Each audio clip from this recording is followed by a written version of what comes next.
So last year we tore down a double wide trailer on the far side of our property, and today we're going to try to go over there and attempt to salvage the trailer frames. They're still attached together, they're sitting up on concrete blocks.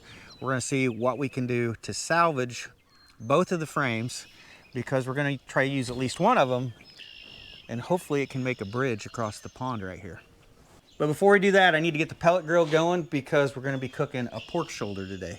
And I had a viewer send us some very unique pellets to use in the pellet grill. This is Wine Country Barbecue. These are wine infused oak pellets. So we'll go ahead, get the old pellets out, get these put in.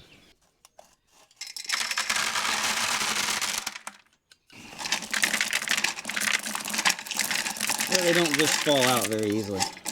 Gotta kind of work at it.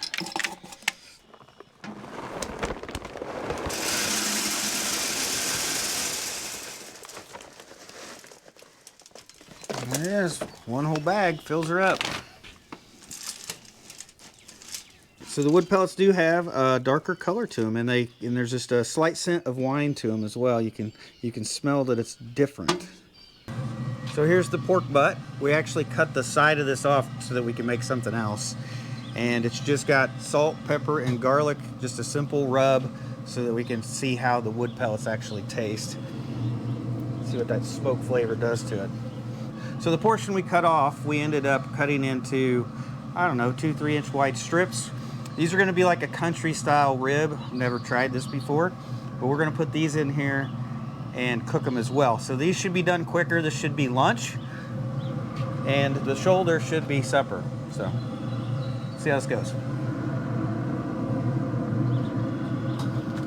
And that's pork we grew right here on the property, so we know it's going to end up being good. All right, I'm gonna go ahead and gather up my tools. We're gonna head over there and hopefully get these trailer frames moved today. So here's the two trailer frames, and they are still connected right through here down the middle. We'll just saw those apart, see if we can get them separated.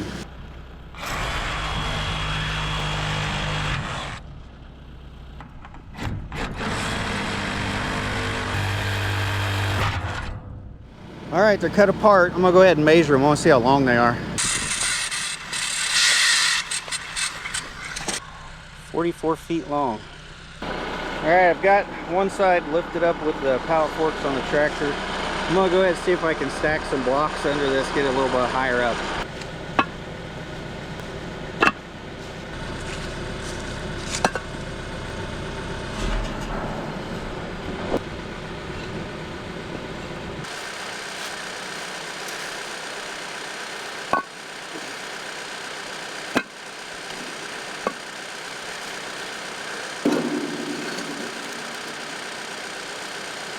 What happens?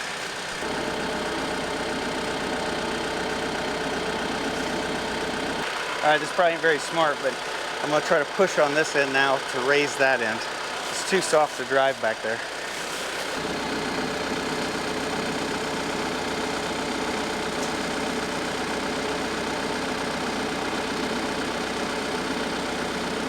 I gotta stack the blocks under it. All right, it's sitting on a total of 5 piers, 3 on this side, 2 on the far side. I'm gonna take that back. Apparently it's not sitting on this one right here.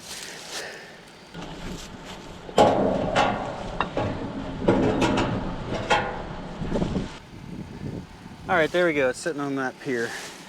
So that pier right there is leaning sideways. So I added another one. So now we got 3 on each side, and hopefully it's high enough we can get some axles under there. So I think what I'm going to do is grab a wagon running gear and see if we can use, I think I want to try to see if we can just use one axle attached to the frame, and then use the trailer hitch on the front to pick up the back of it and pull it over here. I think that's what I want to try first. So, but I got to take one of our wagon running gears apart to be able to do that. So let's go ahead and check our pellet grill, see how everything's looking. Oh yeah. Wow, it's got a different color to it for sure. That's like way redder. Do you see that? That is like definitely taking on a whole different color with those wine pellets. So we've never made like country style ribs before, so what we're gonna do to make sure that they get good and tender is we're gonna wrap them for this last hour. and some foil.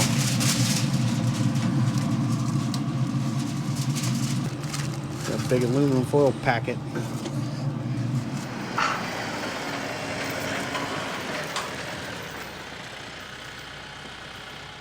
So this here is our mobile turkey roost, and it's sitting on top of this anhydrous running gear.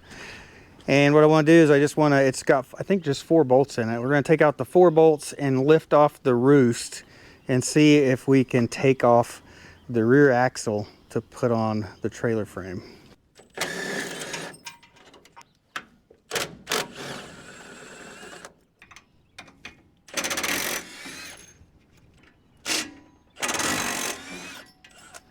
All right, I think that's all it was holding it on. Well, the roof on this thing is not actually secured very well. And I think I'm gonna have to lift it off by the roof because I don't know what I'm gonna call it, but the steel pipe that connects the front to the back is in the way from me lifting it up from the bottom. So I'm gonna add, I think, a couple boards, a few screws, and then hopefully this will lift off without tearing the roof off of it.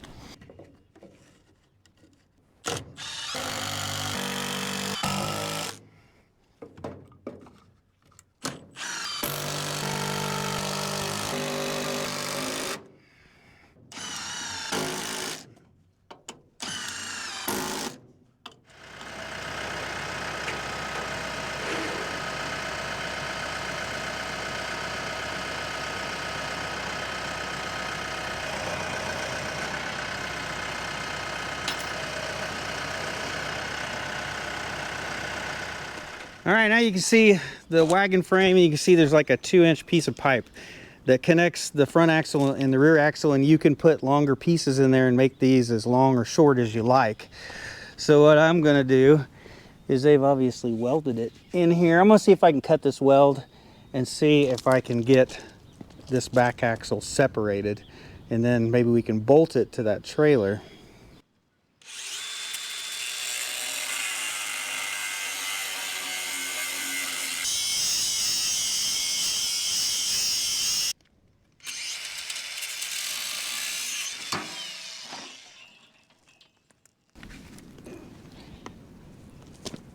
Well, that pipe was inserted in there. It's just a little bit thinner.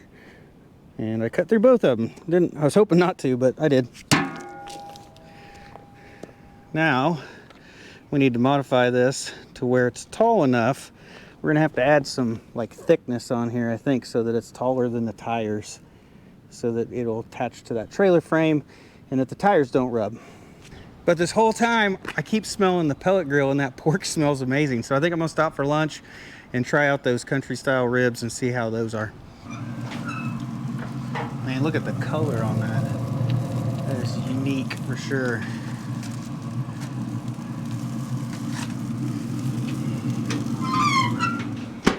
Right now the pork shoulder's at 151 degrees right now, so it's got a little ways to go. All right, we let them rest for about 10 minutes. It seems juicy. It's not as tender as the other's gonna be. You can see the smoke ring. Yep. So, first time trying to do this. I think this is gonna have more of a consistency of a pork chop when we're done. You can tell like the outside has got like it's like, yeah, so the outside of this definitely has more of like a crust. It's harder to cut through the outside, but when you get through the inside's tender. Yep.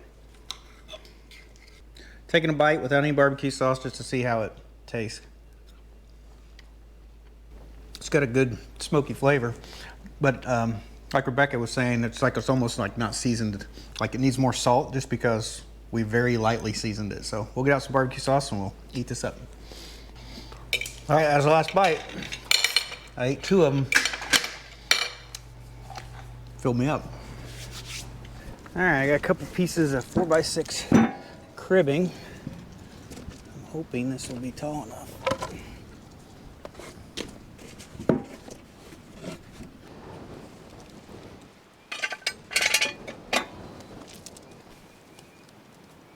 Just clears, barely.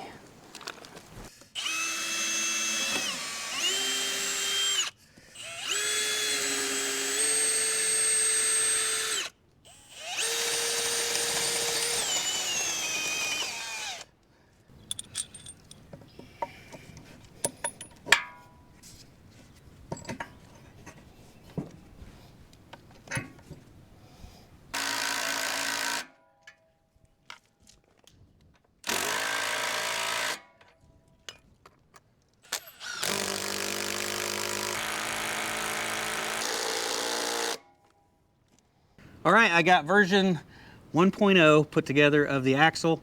I'm gonna haul that over there and we're gonna see if I can figure out a way to attach it to the trailer frame. I actually don't know how I'm gonna do that yet. I figure I'll figure it out as we go.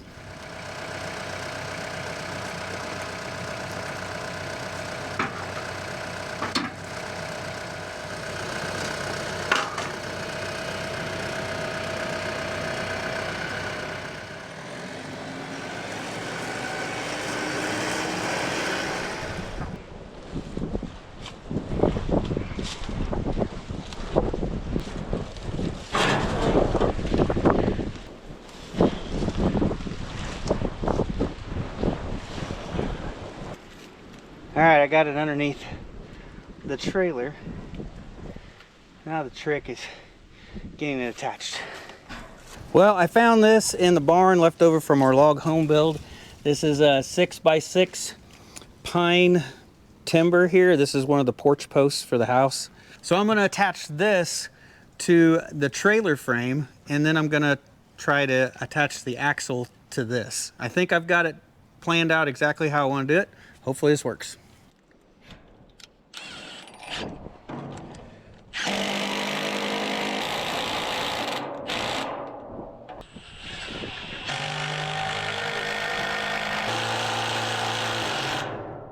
All right, I got the beam under the trailer. I've got it held down with some big lag screws on each side of the I-beam. And then under here, you can see I've got it sitting on the running gear axle. I've got it strapped down with some ratchet straps.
What'd you say?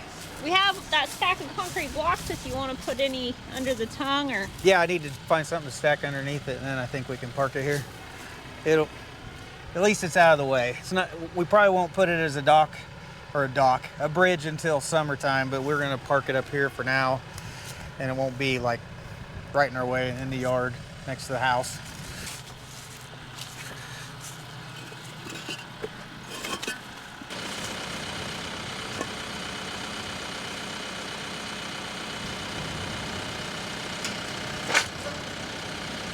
So I'm gonna go ahead and just leave this parked here for tonight, and then I'm gonna have to figure a way how to block this back up so I can get the axle out from underneath it here. Then that way I can go get the second trailer frame with the axle.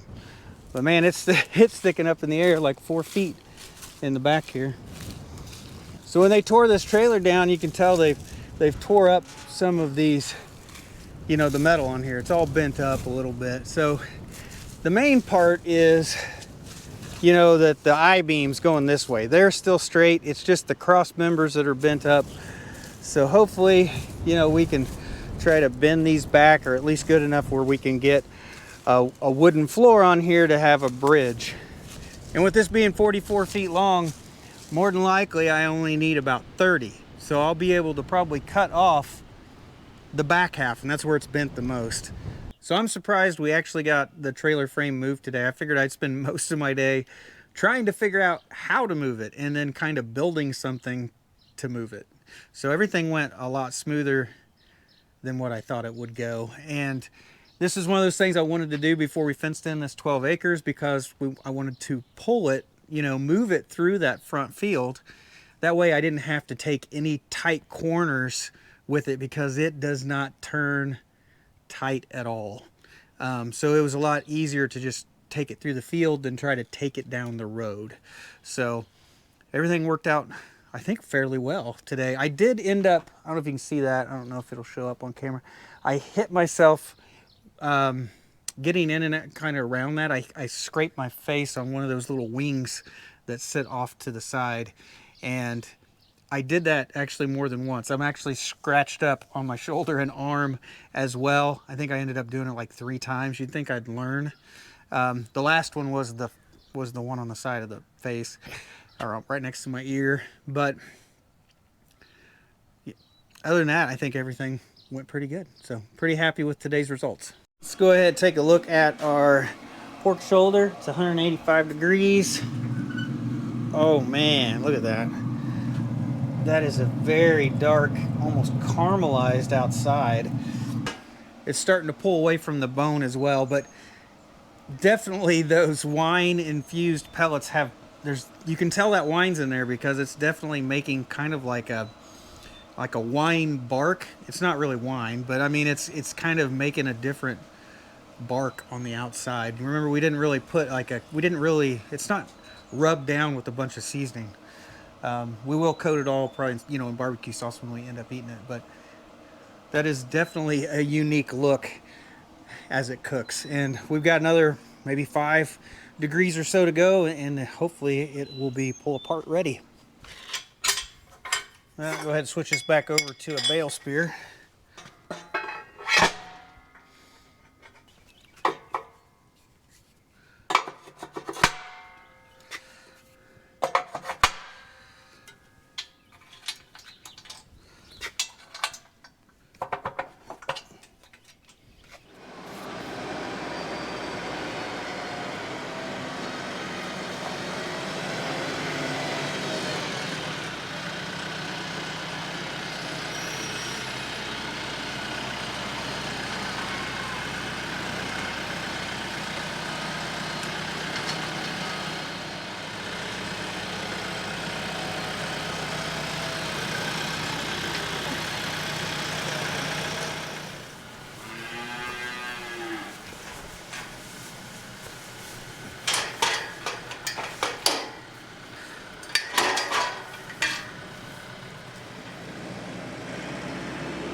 All right, girls, we've got you some hay.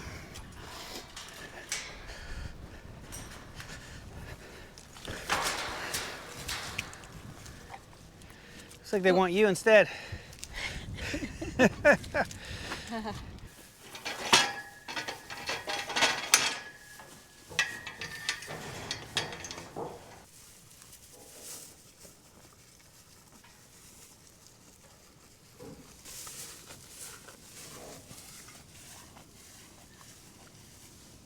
Well, hopefully with everything greening up and the grass growing, this will be the last hay bale that we have to feed, at least the round bale. Because now that there's only these 4 in here, this thing's lasting like almost 3 weeks in here, 2 to 3 weeks. So hopefully this is the last one. Look out, ladies.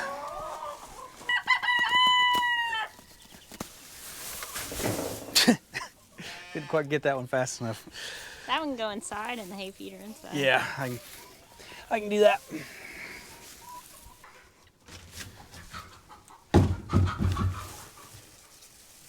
Well, there's one egg in there.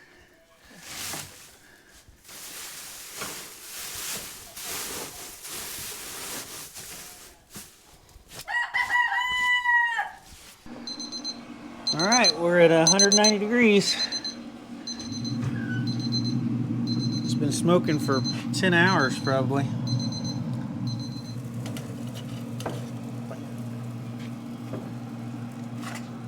There we go. Shrunk quite a bit. So we've got the pork shoulder covered. We're gonna let that rest for half an hour. And I did some reading on the pellets that we used in the Pit Boss. And during the winemaking process, they make wine in these huge like stainless steel vats, but they still add like white oak, and I think it's like a toasted white oak. They put it inside of there so that it gives the flavor that it was actually made in an oak barrel, even though it wasn't. And after the wine's made, they take all that oak that was left over and soaked full of wine, and they turn that into the wood pellets. And it definitely has a definite effect on the way you're smoking, because it definitely gets kind of that red color on the outside. Almost looks like a wine color on the outside. So we'll try it here in a minute and see if we can tell a difference, but it definitely looks different for sure. So hopefully this summer we'll be able to put that bridge right back there and across the inlet of the pond over there. And I want to try, since it's as long as it is, I want to try to get it out toward the pond as much as possible, because besides being a bridge, I want it to be like a fishing bridge. It'll be like a perfect spot to be able to fish off of. So I think that'll be a unique project, and hopefully we get it tackled this summer. Smell it. But look at the color of that bark. And we didn't have like that's not like seasoning, right? That's not a rub. That's that true smoke that's on there. And it is like a bark, that's for sure. It's got a texture to it for sure. Tastes like pulled pork. It's good. It's really smoky. It's definitely got like depth of flavor, like for not having any seasoning. That's true. Yeah. Like there's definitely like, Yeah, you're right. There is like we didn't really put hardly any seasoning on it, and there is a lot of smoky flavor to it. It's crazy how flavorful it is with. Considering we didn't really rub it. Yeah, it's just a little salt, pepper, and garlic, and that's it. We usually like put a lot of rub on. Yeah, it's got really good flavor. We ate a big chunk out of it. We ain't even got any barbecue sauce out. I know. Well, guys, I think that's going to be it for this video. Thanks to Tom for sending us the wood pellets. Definitely a unique experience. So, yeah, it's very different. Very different, yep. But anyway, I hope you guys have a great day. We'll see you in the next one.